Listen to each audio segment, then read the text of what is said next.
I've already reviewed a few of these Oxford's World's Classics, so you may already know what to expect of these books in terms of the quality, the binding, in short, something very smart, something very minimalist that's going to look great on your shelf. However, something of not of the highest quality of execution.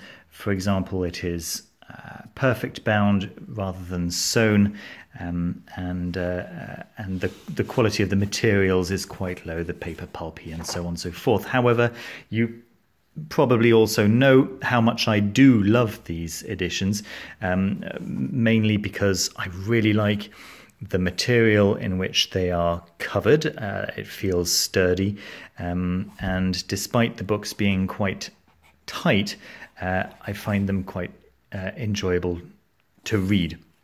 I really also like the notes, and the introduction in this particular book was what I wanted to draw your attention to. So Robert Douglas Fairhurst writes the introduction, and it's quite a meaty introduction. Let me see. The chronology starts here, bibliography and notes on the text. Here we go, and then we have the introduction. So the introduction is a good fair few pages there. 29 pages if we're going by the, maybe not quite, probably about 20 pages. Let me read to you the first few lines, which amused me no end. On 2nd of January 1840, Dickens wrote to his printers Bradbury and Evans to thank them for their annual Christmas gift of a turkey. He chose his words with care. My dear sirs, I determined not to thank you for the turkey until it was quite gone, in order that you might have a becoming idea of its astonishing capabilities. The last remnant of that blessed bird made its appearance at breakfast.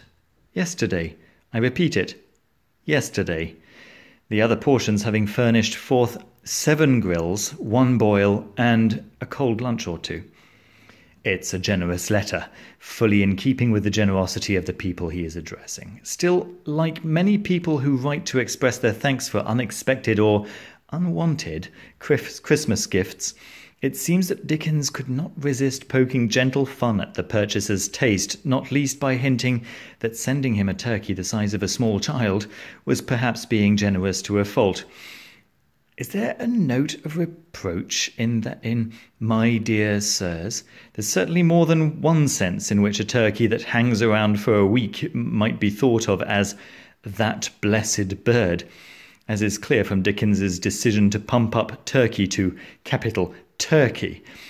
The double insistence on its final reappearance, yesterday, I repeat it, yesterday, and the drawn-out sentence that describes the many attempts made by the Dickens household to finish it off, 7 grills, 1 boil, and a cold lunch or 2, like a chorus of the 12 days of Christmas in which partridges and pear trees and swans are swimming have been usurped by this one blessed bird.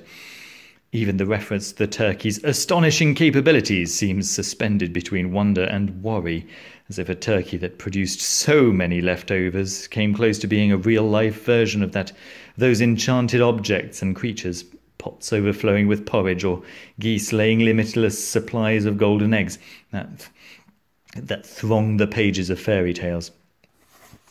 This is very much the style of what follows. It's very, very enjoyable to read.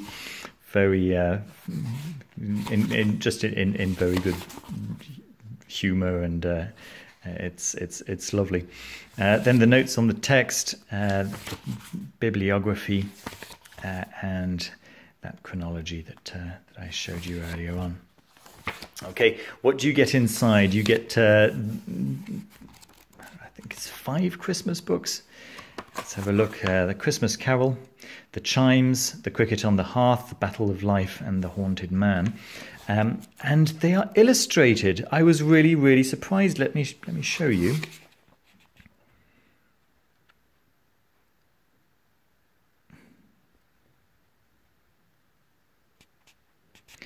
I don't believe I've seen illustrations in any of the other books by Oxford World's Classics that I own.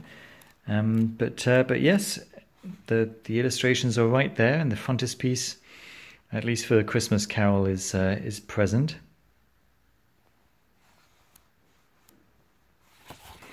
Let's have a look at some of the later books in the volume.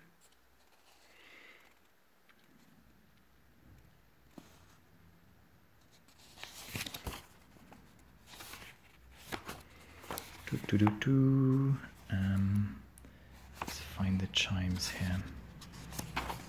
There we go. So the chimes doesn't get a cover the way A Christmas Carol does, but it does get a frontispiece illustration.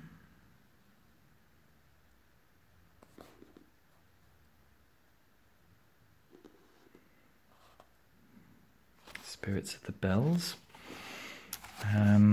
Further, the cricket on the hearth.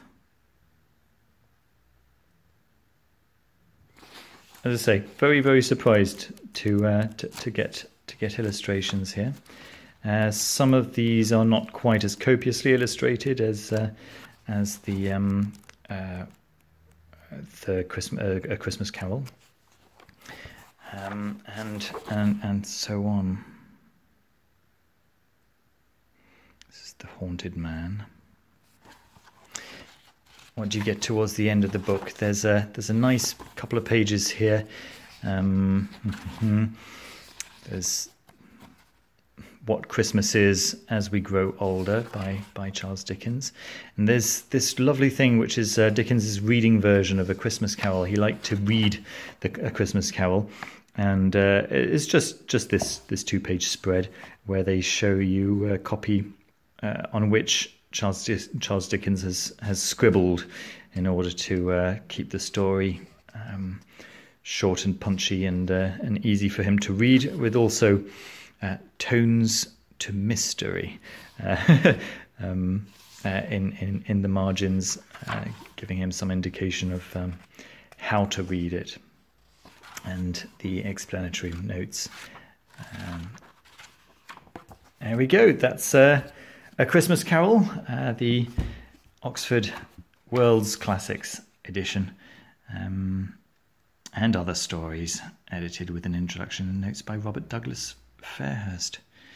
Very, very pleased with this acquisition, and I'll show you a few more of these that I've received very shortly. I hope you liked the video. Don't forget to leave a thumbs up and to subscribe down below if you haven't already. Thanks ever so much for watching, and see you very soon. Bye bye.